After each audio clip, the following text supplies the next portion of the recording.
Bonjour les gens, je suis Fimk pour Planète Plateau. Aujourd'hui, je vais vous présenter les règles du jeu Stardew Valley. Nous sommes sur Tabletop Simulator parce que je n'ai pas eu la chance encore d'obtenir ce jeu en boîte physique, mais un jour je l'aurai et je vous ferai une petite open the box pour que vous voyez le matos en vrai.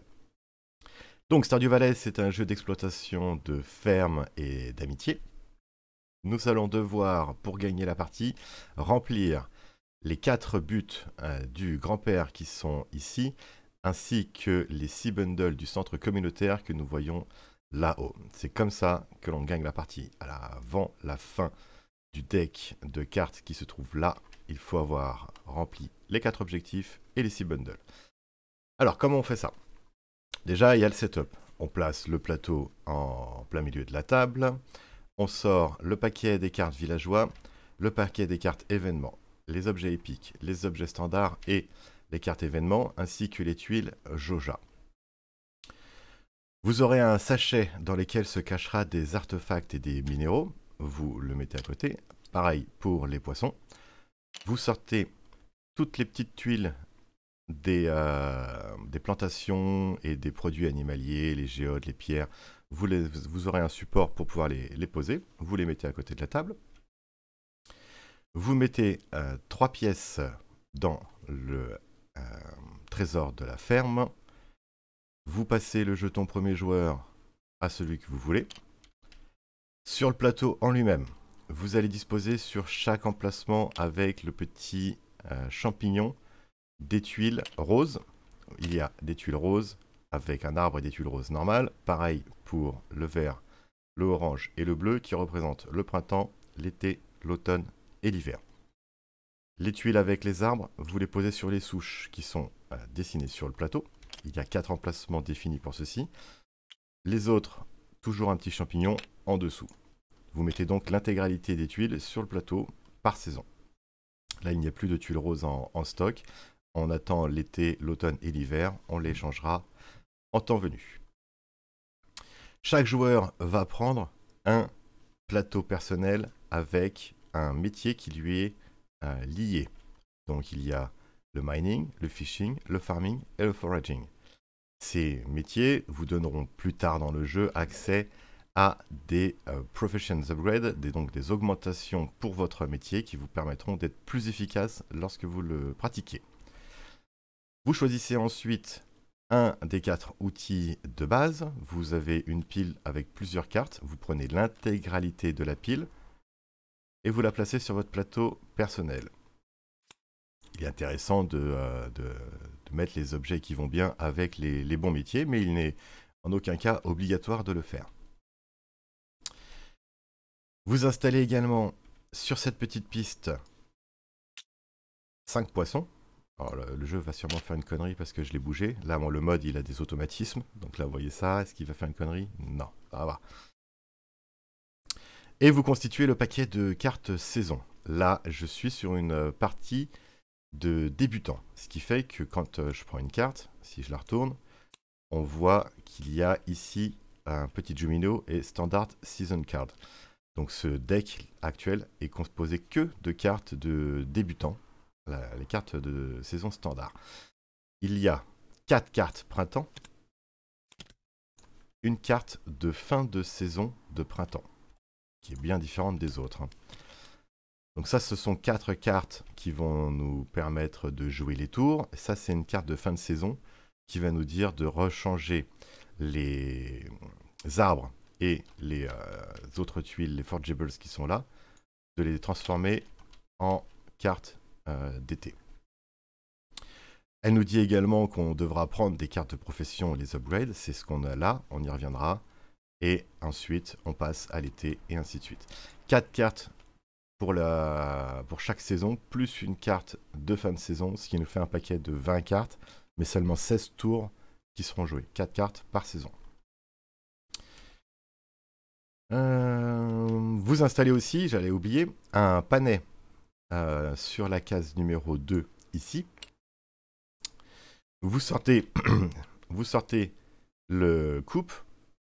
En dessous, vous mettez tous les animaux qui sont liés au coupe, c'est-à-dire les poules, les canards, les lapins. vous sortez le brown, avec en dessous également tous les animaux qui y sont liés, les vaches, les chèvres et les moutons. Et au hasard, parmi les autres tuiles de construction, vous en prenez 2. Ce seront les 4 constructions possibles. Pour l'installation des buts du grand-père, il y en a 8 en tout. Vous en prenez 4 au hasard. Les bundles, vous mettez toutes les cartes de chaque bundle au-dessus. Oups. Vous les mélangez bien quand même. Hein. Et vous en prenez une que vous mettez sur chaque pièce qui est liée. De pantry sur pantry et ainsi de suite. L'installation de la mine également. J'allais vraiment faire n'importe quoi. Vous avez des tuiles avec la mine, level 1. Hop, en dessous level 2, et ainsi de suite jusqu'au level 12. Vous les mettez dans l'ordre. C'est très important que ce soit dans l'ordre pour le coup.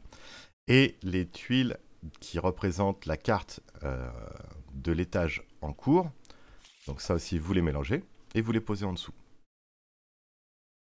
Les tuiles que nous avons, les cartes qui sont ici, ce sont les autres cartes de saison qui ne sont pas utilisées en standard. Vous voyez, elles n'ont pas le symbole standard. Le jeton pour l'épouse à côté, les dés qui vont nous être utiles également. Et voilà en gros comment vous installer avant de commencer. Donc on a vu, le but du jeu c'était de réussir les objectifs de grand-père. Donc les objectifs de grand-père, ils sont multiplicatifs par le nombre de joueurs. Make a friends, par exemple, c'est have friends equal to 3 times the number of players, donc avoir des amis équivalent à 3 fois le nombre de joueurs. Si je suis tout seul à jouer, parce que je peux jouer tout seul, je peux jouer à 2, 3 ou 4, ça je ne sais plus si je l'avais dit. Nous allons donc devoir avoir 3 fois le nombre de joueurs, donc de 3 à 12 amis. Peu importe qui a les amis, un seul joueur peut avoir les 12 amis, ça complétera l'objectif du grand-père. Je vais vous mettre ça, hop. Vous pouvez mettre pause pour pouvoir lire un petit peu tous les objectifs qui sont là. Je ne vais pas les détailler chacun. Si vous avez des questions sur ces choses-là, je pourrais vous répondre en commentaire avec plaisir. Les bundles, comment on les remplit? Une fois qu'on les a révélés, c'est pareil. Il faut absolument faire des multiples de nombre de joueurs. Quand on doit donner des produits animaliers, par exemple ici, c'est n'importe quel produit animalier, donc toutes les tuiles qui possèdent ce symbole, on peut les retrouver sur ces choses-là. Ben, il faut en donner un par joueur. Le même joueur peut donner les 4, si on est 4 joueurs, bien sûr. C'est pas chacun qui doit déposer, mais il en faudra 1 fois le nombre de joueurs.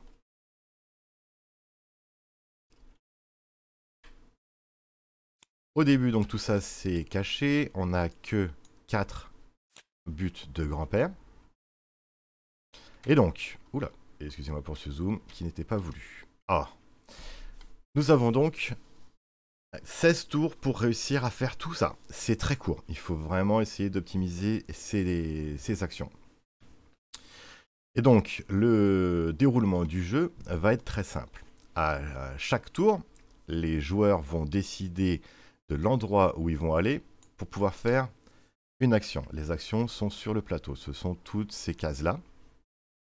Ces cases-là sont séparées par un petit chemin blanc. Donc, entre deux actions, si je fais une action à la montagne, ma deuxième action, je peux aller la faire soit au centre-ville, soit à la ferme ou du côté de chez Clint ou le musée. Je ne pourrais pas aller chez Marnie. Il n'y a pas de ligne qui m'amène chez Marnie directement. Je vais tout de suite en profiter pour dire que entre deux actions, quand je me déplace le long d'une ligne, je peux prendre une des tuiles forgeable qui sont de part et d'autre. Une seule, pas les deux.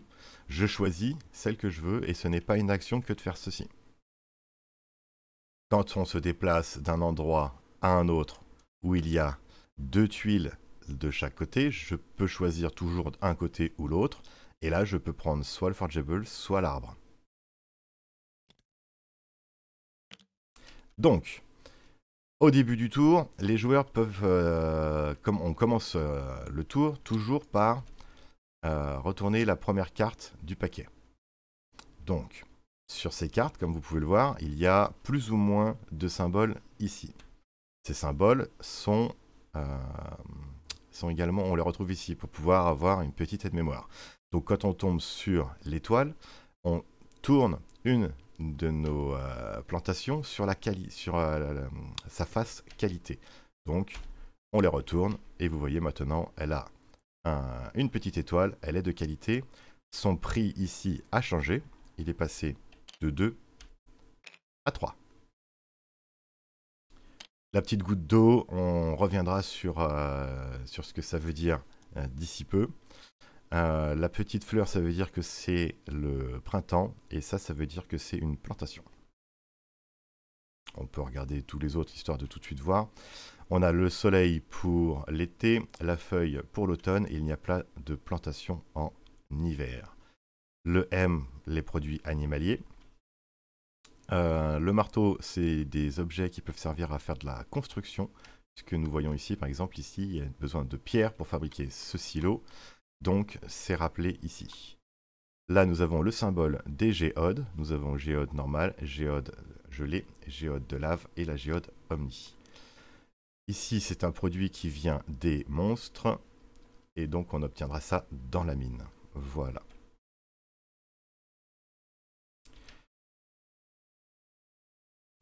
On reprend ici. Quand nous trouvons sur les cartes la goutte d'eau, Water All Crops, on prendra l'intégralité des plantations qui sont là et on les fera progresser de 1. Dès qu'une plantation sort de cette piste, le premier joueur, si c'était ici, il prend la petite tuile et il la place sur son plateau personnel. On va remettre ici. Move the fish tracks. C'est, je prends les 2 premières tuiles poissons et je les mets à la poubelle. Immédiatement, le jeu là va me le faire tout seul, mais donc vous déplacez les 3 qui sont là vers la droite et vous en piochez 2.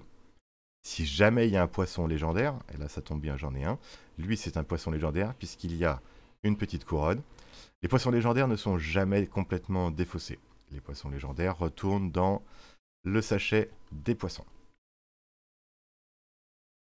Ensuite, on a le petit cadeau ici, Trigger Gift Abilities. Donc ça veut dire, je choisis parmi tous mes amis. À un moment donné, on va pouvoir se faire des amis. Et vous voyez qu'ils ont des symboles cadeaux. Quand on retrouve ce symbole sur les cartes du début de tour, on choisit un de nos amis et un seul parmi tous ceux qu'on peut avoir pour faire fonctionner sa ligne cadeau. Caroline nous donnerait un item, donc j'aurai le droit de prendre un objet venant de cette pile. Léa me donne de la stone, donc de la pierre ou du bois. Alors le bois depuis le plateau, the board, et la stone depuis le stock. Puis, si on a dans les items, je ne sais pas si je pourrais en trouver un, qui est... Ah si, voilà, parfait. Je ne l'avais pas vu. Si je dispose d'objets, je peux également faire fonctionner les objets qui ont un gift. Lorsque ça apparaît sur cette tuile ici. On va ranger ça. Bon, on va les laisser là. Ensuite, s'il y a la tête du petit chat qui apparaît, on prend le jeton premier joueur et on le donne au joueur qui est à notre gauche. Tout simplement, c'est lui qui commencera le tour. Ensuite, les corbeaux. Corbeau vert et corbeau rouge, ça c'est embêtant. Nous avons ici, au-dessus de nos plantations, une piste avec corbeau vert au-dessus du 1, du 2 et du 3. Et corbeau rouge au-dessus du 5, du 4 et du 3. Donc le 3 est considéré rouge et vert. Vous l'auriez compris, j'imagine, quand on tombe donc sur le corbeau, eh ben, il mange une de nos plantations. On choisit laquelle, ça c'est pas au hasard, et on la remet au stock. On va la ressortir. Quand nous avons le petit symbole d'événement, draw an event card, donc piocher une carte événement. Je prends une carte événement ici, je la retourne, je la lis, je fais ce que je veux. Enfin, je fais ce qu'elle demande. Là, en l'occurrence, ce serait de planter 3 seasonal crops, donc des plantations de la saison qui va bien. Parce que oui, je ne l'ai pas dit, mais là, nous avons les plantations pour le printemps, les plantations pour l'été, les plantations pour l'automne. On ne peut pas planter n'importe quoi, n'importe quand. Et enfin, nous avons ici Place a Joja Tile. Donc ça va être un des problèmes du jeu. On prend la tuile qui se présente, la première, et on l'installe plus ou moins proche de là où ça va être un problème. Donc ici, en l'occurrence, ce serait Visiting the Museum to donate now requires 2 actions. Donc aller au musée pour donner des tuiles, ça prend 2 actions. Donc ça, c'est un vrai problème. Perdre une action pour ça. Pour le moment, le musée est... on est emmerdé par cette tuile. On verra comment on peut retirer ça d'ici peu également. Et enfin, nous avons donc la petite boîte de vente. Ça nous permet de vendre les biens que nous possédons.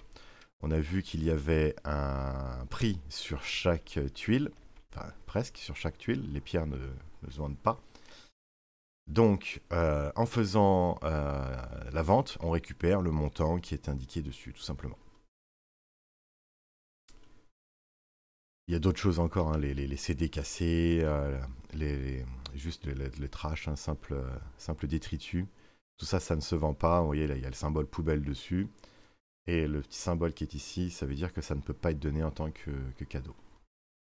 On reviendra sur les cadeaux lors de la description des actions qui va avoir lieu très rapidement. Donc je vous rappelle, au début du tour, on tourne la première carte de saison, enfin la prochaine carte de saison, on fait tout ce qui est décrit dessus dans l'ordre.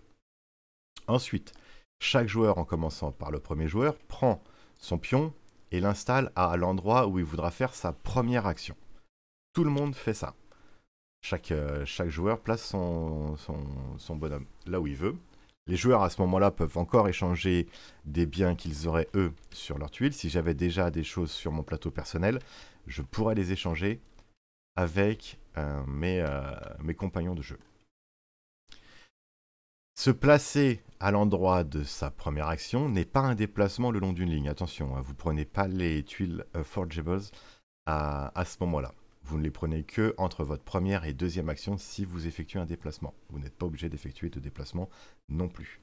Donc chacun dit, bon bah moi je vais faire ci, je vais faire ça, je vais aller à la mine, je vais aller acheter des choses, je vais aller pêcher, tout ça. Puis le premier joueur prend ses 2 actions consécutives.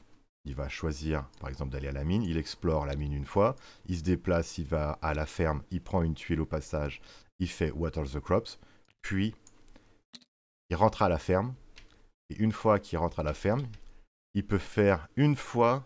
Enfin, non. Il peut faire autant de fois qu'il veut l'une des 4 actions qui est là. Qui va être de fabriquer des escaliers, qui va nous permettre d'avancer dans la mine. Actuellement, on est au level 1. Level 1. Niveau 1.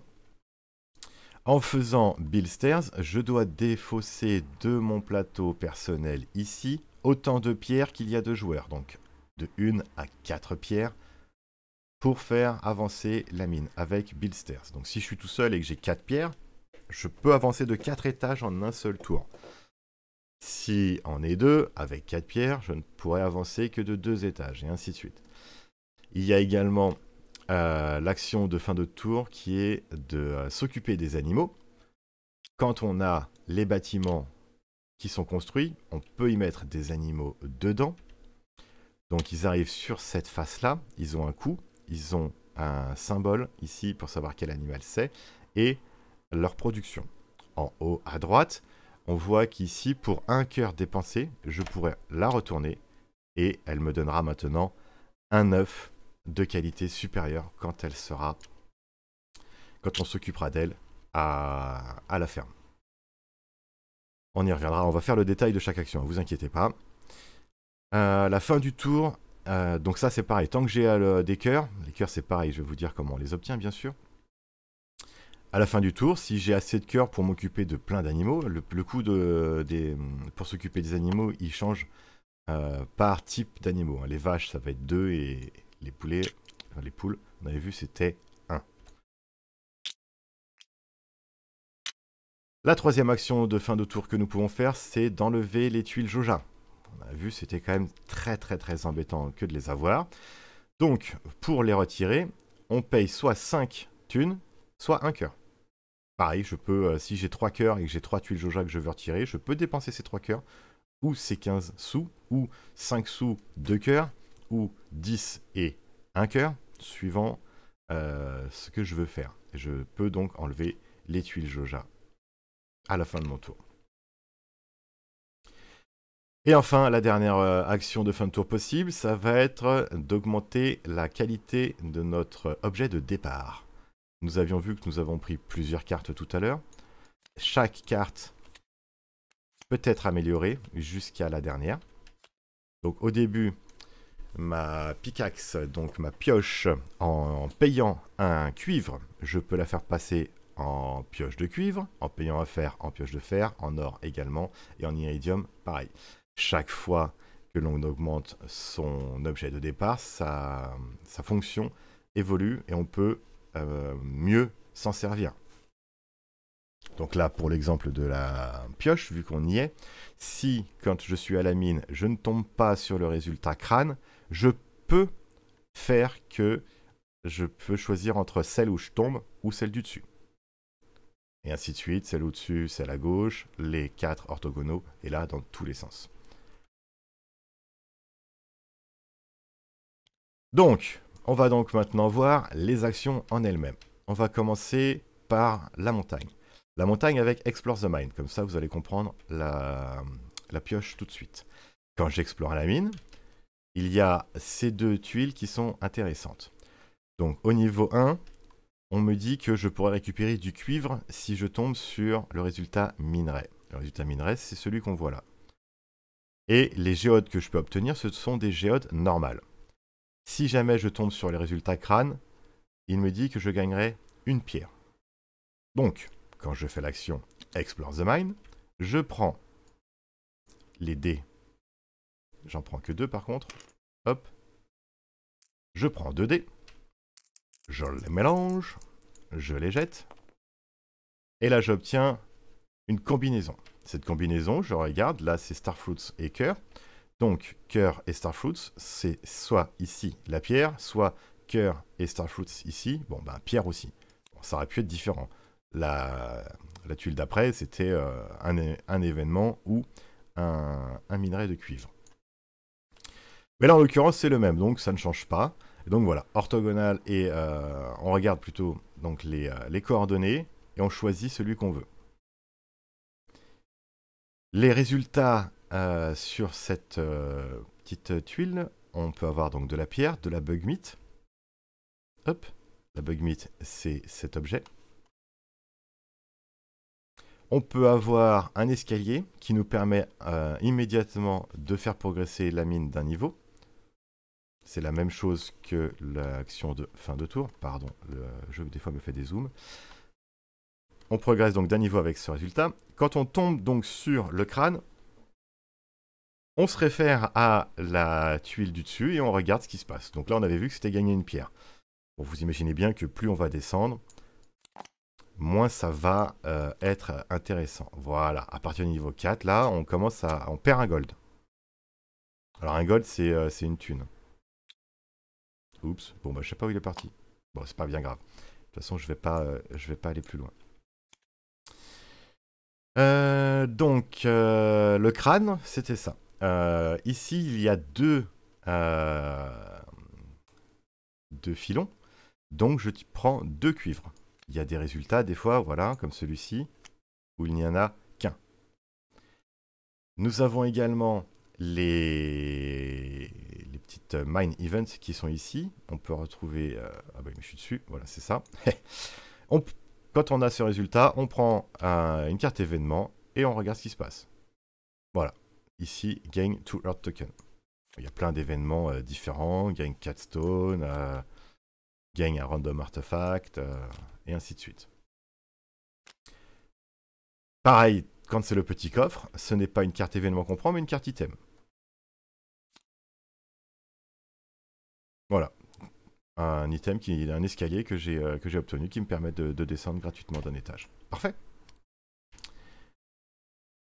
Il me semble que nous avons vu... Non, il manque la géode. Nous n'avions pas vu le symbole géode, il me semble qu'après on a vu tous les autres symboles. Voilà. Après il y a des fois des 2 pierres, donc quand il y en a 2 pierres, 2 minerais, bien évidemment.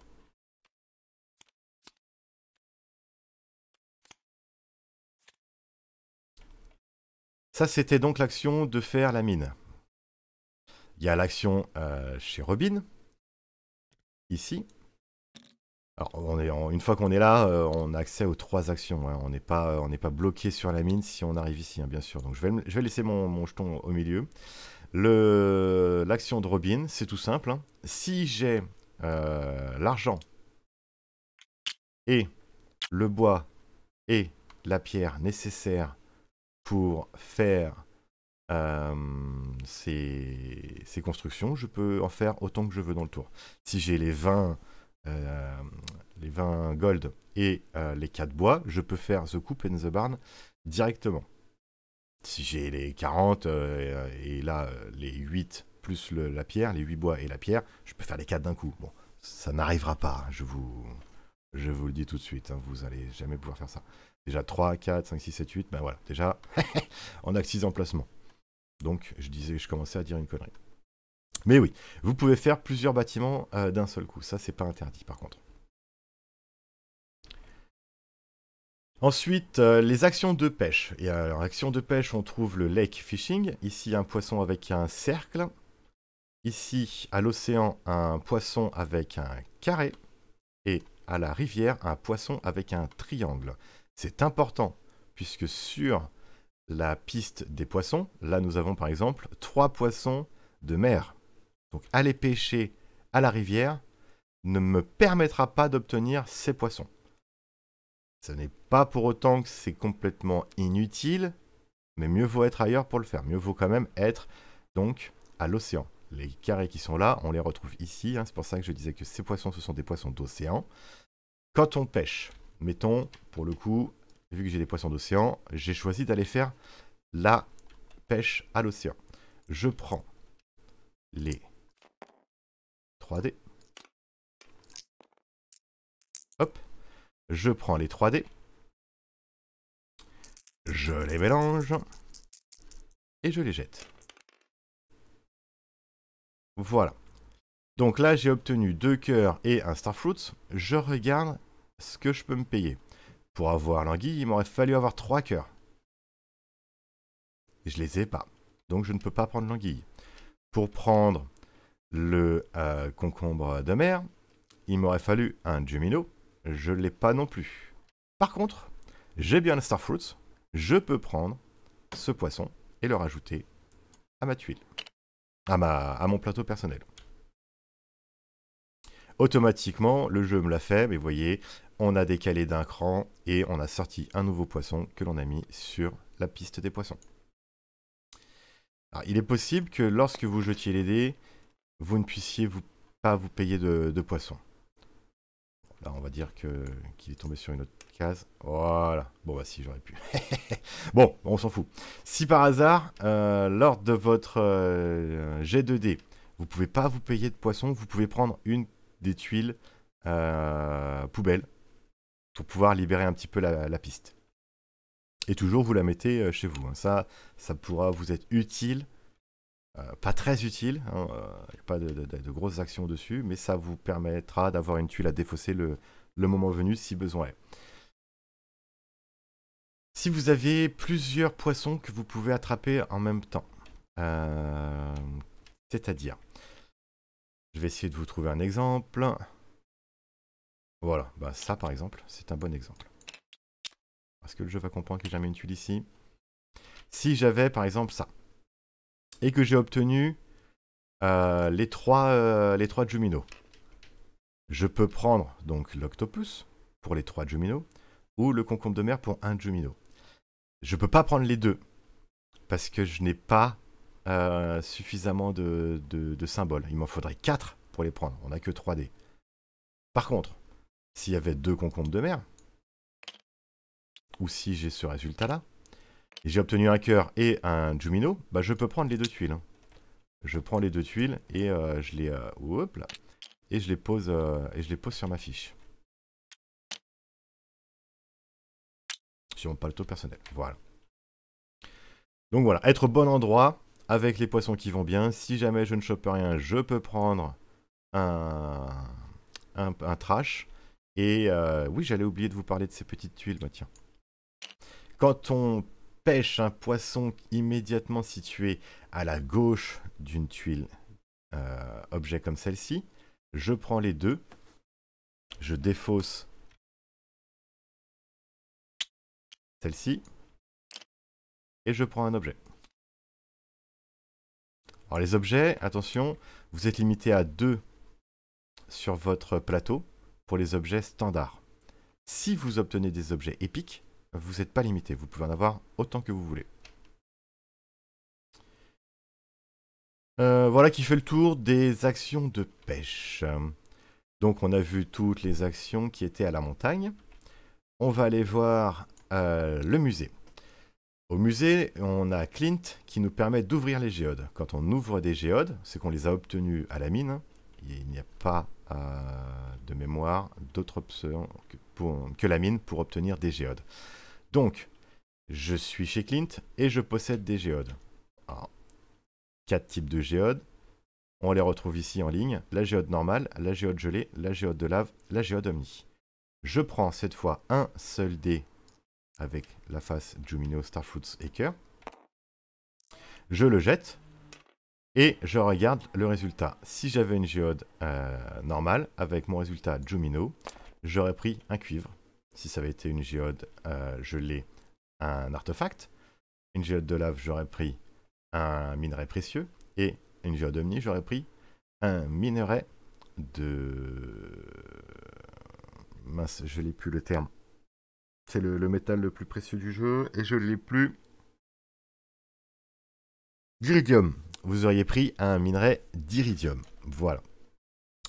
Donc les géodes, 3 résultats possibles à chaque fois. Soit une pierre directement, soit du cuivre, de l'argent, de l'or ou de l'iridium, soit des artefacts, soit des minerais précieux. Ici, on prend les deux. Et ici, un objet. Ça, c'était donc chez Clint. Une fois qu'on a obtenu des artefacts et des minerais précieux, vous voyez, hop, alors ils sont recto verso. Quand on tire dans ce sac et que l'on doit obtenir un artefact ou un minerai précieux, on le tourne sur la face qui correspond. Minerai ici, artefact là. Donc j'ai différents artefacts. On va essayer d'en obtenir un qui m'intéresse particulièrement. Ils veulent pas. Parce que voilà. Vous voyez que sur chaque tuile, vous avez soit une lettre, soit un point d'interrogation. Qu'est-ce que ça veut dire? Hop. Ça veut dire que quand je vais au musée, je peux ici faire des dons au musée. Quand je fais des dons au musée, j'ai des emplacements définis de A à F. Donc, si je veux déposer cet objet, je peux le déposer qu'ici. Si je veux déposer cet objet, ben j'ai déjà quelque chose. Je ne peux pas le mettre ailleurs. Donc celui-ci ne pourra plus être déposé si j'ai déjà déposé celui-là. Donc ici, celui-ci il irait en A, celui-ci il irait en G, celui-ci en F. Et le point d'interrogation peut remplir n'importe quel slot. Tout simplement. Voilà pourquoi je voulais vous sortir un point d'interrogation. Quand vous réussissez à finir une colonne, vous obtenez un objet épique. Tout simplement. Hop, ça, on va les ranger. Ici. Hop. Les dons au musée. Faire des dons au musée, ça peut être un des... voilà, Restore the Museum, par exemple, c'est un une des actions intéressantes pour finir le jeu. Il faudra donner 2 artefacts ou minéraux précieux par joueur. Donc de 2 à 8. On a vu déjà l'océan. On va aller directement chez Marnie ici. Chez Marnie, je peux acheter des animaux. Pour acheter des animaux, il faut au préalable être passé chez Robin, bien sûr, pour avoir fabriqué soit The Coop, soit The Barn. Et donc, on a vu sur les animaux, il y a un coût d'achat, 6 pour une poule, 8 pour une vache, et ainsi de suite suivant les animaux, 10 pour un lapin, 6 pour un canard, et comme je sais que vous êtes curieux, une chèvre, ça vaut 8, et un mouton, ça vaut 10. Voilà, vous avez le prix de tous les animaux comme ça. J'achète ça chez Marnie seulement si je peux accueillir les animaux chez moi. Une fois que j'ai des animaux chez moi, je peux faire l'action Collect from Animals. On prend les 3D des animaux qui sont là et on les jette. Hop. Suivant le résultat des dés, les animaux correspondants vont produire les biens qui y sont liés. Une poule va produire un œuf, un lapin va produire une patte de lapin, un canard une plume de canard, le mouton produira de la laine, et la chèvre et la vache produiront respectivement du lait de chèvre et du lait de vache. De qualité standard tant qu'on ne les a pas améliorés en dépensant des petits cœurs. On prend un bien de production animalière par résultat de dés multiplié par le nombre de petites bêtes qu'on a. Si j'ai 2 vaches et que je tombe sur le résultat de la vache, je prends donc 2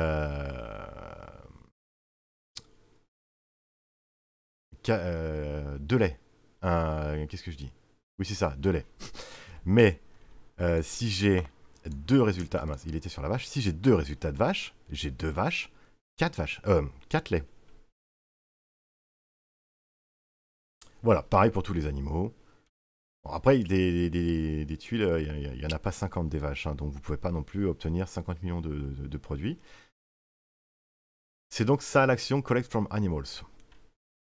Ensuite, j'ai l'action Water the Crops, qui est la même chose que celle qu'on avait vue au début, c'est-à-dire juste déplacer de un emplacement toutes les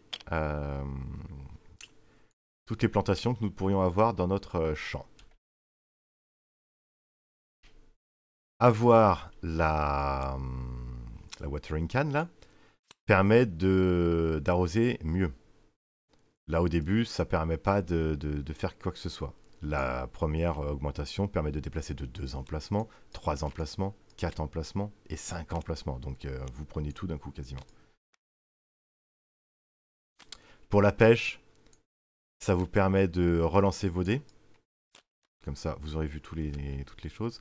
Et la houe, très intéressant elle aussi, peut vous permettre de stacker des cultures quand vous allez les planter.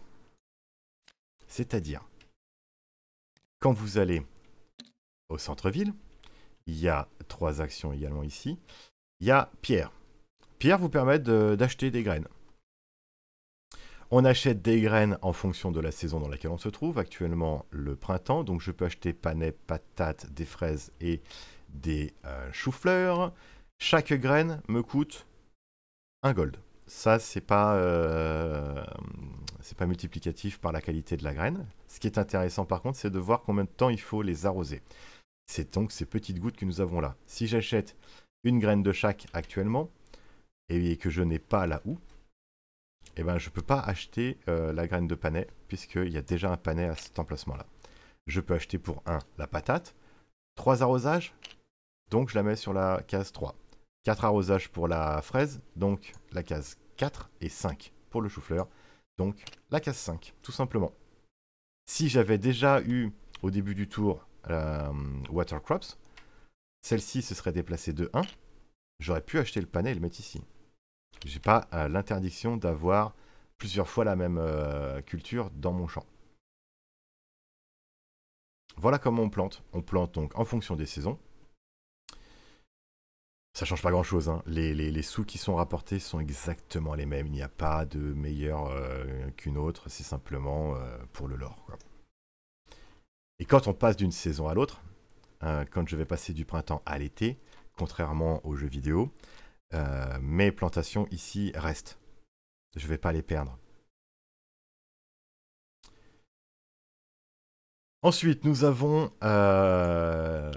la visite chez Gus, d'aller au bar pour se faire des amis. Donc, on prend la première carte du paquet des villageois et on regarde plusieurs informations sur cette carte.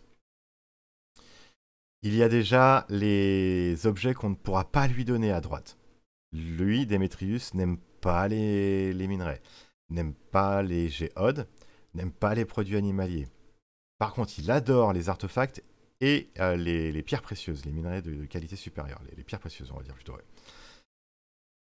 Donc, je peux lui donner ces choses-là et tout ce qui n'est pas pierres précieuses, minerais, géodes et produits animaliers.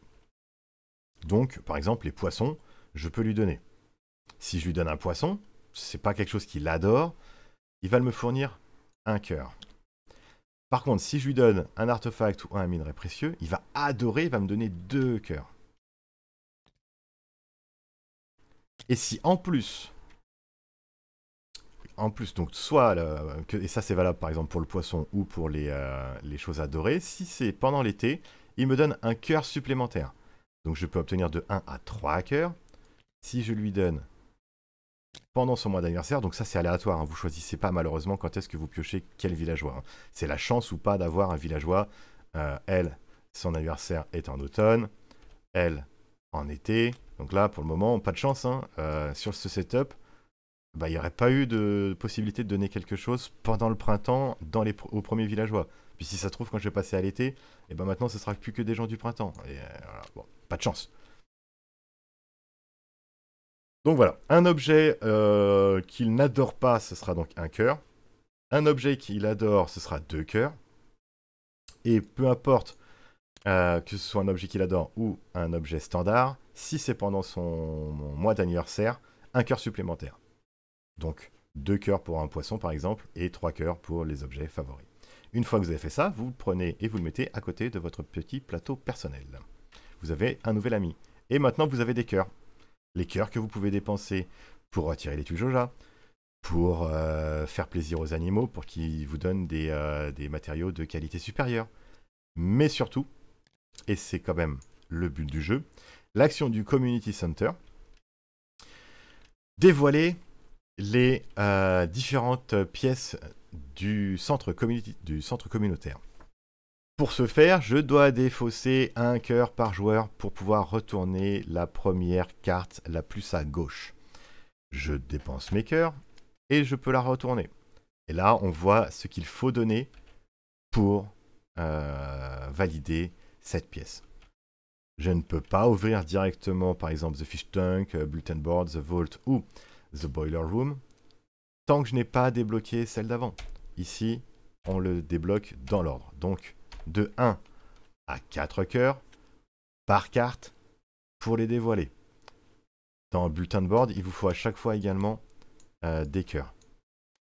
Donc, souvenez-vous-en, il vous faut quand même aussi des cœurs pour chacune de ces cartes-là. Et il faut donner toujours le multiplicatif par rapport au nombre de personnes. Ici, des forgeables d'automne. Donc là, on a le temps de voir venir. En automne, il faudra s'y intéresser, aller faire beaucoup de forage pour pouvoir récupérer ces tuiles-là. Là, ah bah pas de chance, c'est de la pierre, c'est de la pierre. Mais voyez, je vous montre un petit peu ce qui se cache sous ces tuiles. Vous avez là, sous les arbres, tout le temps du bois. Ça changera jamais. Vous êtes assuré d'obtenir du bois sous les arbres. Sinon, vous voyez, il peut y avoir de la pierre. Il peut y avoir des forgeables. Des petits champignons, pardon, qui vous permettraient donc de remplir ce genre de bundle. Vous avez donc des bundles, hop, pour l'automne, des matériaux de construction cette fois-ci. Ah, pour l'été. et pour l'hiver. Je ne vais pas vous détailler toutes les cartes qui sont dessous, mais souvenez-vous bien qu'il vous faut donner le nombre de choses demandées, toujours multiplié par le nombre de joueurs. Donc quand c'est 10 gold qui vous demande ici, c'est donc 40 gold. Donc, alors, attention, il va falloir faire attention à certaines choses, notamment ces cartes-là. Là, j'ai placé la carte de printemps, foraging de printemps. Si vous n'avez pas récupéré les 4, alors il y en a plus que 4, hein, donc vous n'êtes pas obligé de, vous avez la chance de pouvoir les obtenir avant de tout vider. Bon, ça c'est un détail. Si vous n'avez pas les 4 de printemps et qu'on est passé à l'été, et vous allez voir qu'à l'été on va changer ces choses-là, donc vous n'allez pas pouvoir les récupérer, vous êtes bloqué. Vous ne pouvez plus faire ça. Donc, quand on fait l'action du centre communautaire, on peut payer de nouveau pour remplacer la carte. Donc, si vous aviez déjà dépensé 1, 2 ou 3 dessus et qu'il vous en fallait 4, eh ben ça c'est perdu, hein, tant pis pour vous. Mais vous pouvez prendre une nouvelle carte de la même façon que vous ouvrez un bundle en payant vos 4 cœurs. Vous remplacez et vous en tirez une autre. Hop, voilà. Maintenant, il vous faut donner juste 2 matériaux. 2 matériaux fois le nombre de joueurs. Donc 2, 4, 6 ou 8 matériaux, bien sûr. Une fois que vous avez tout révélé et tout donné, vous avez complété le centre communautaire, vous avez fini un des objectifs du jeu. Il vous reste encore à faire les buts du grand-père, ou alors si vous avez déjà fait les buts du grand-père, vous gagnez la partie. Quand on arrive à la fin de chaque saison, on a vu qu'on avait donc... Oups. On avait les cartes de fin de saison. Ils nous disent bien de placer de nouveaux arbres et les nouveaux forages à faire. Donc tout ce qu'il y a sur le plateau, pof, pof, pof, pof, pof, tout ça, ça disparaît. Hop, hop, hop, tant pis pour vos bundles. Bon, ça fait beaucoup de bruit, désolé. Hop. Peut-être parce que j'étais trop proche. Voilà. Hop, et on prend les tuiles de l'été que l'on place hop, sur chaque emplacement avec le petit arbre quand ça va pour un arbre ou le petit champignon pour les forgeables. Vous faites ça en boucle jusqu'à ce que vous ayez réussi vos 4 buts de grand-père et compléter les 6 bundles du centre communautaire pour gagner. Si vous ne l'avez pas fait avant la fin, alors je ne sais plus à quoi correspond cette dernière carte.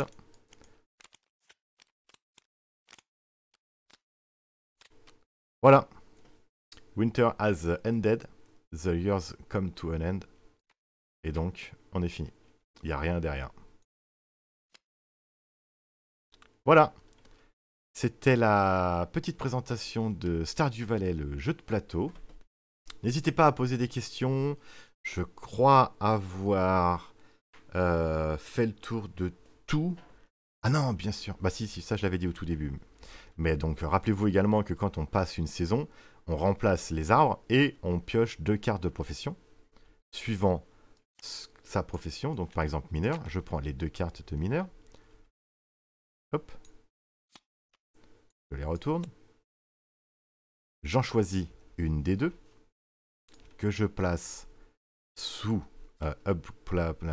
l'augmentation de profession niveau 1, niveau 2, enfin première et deuxième, pas niveau, hein, ce sont 2 de même puissance.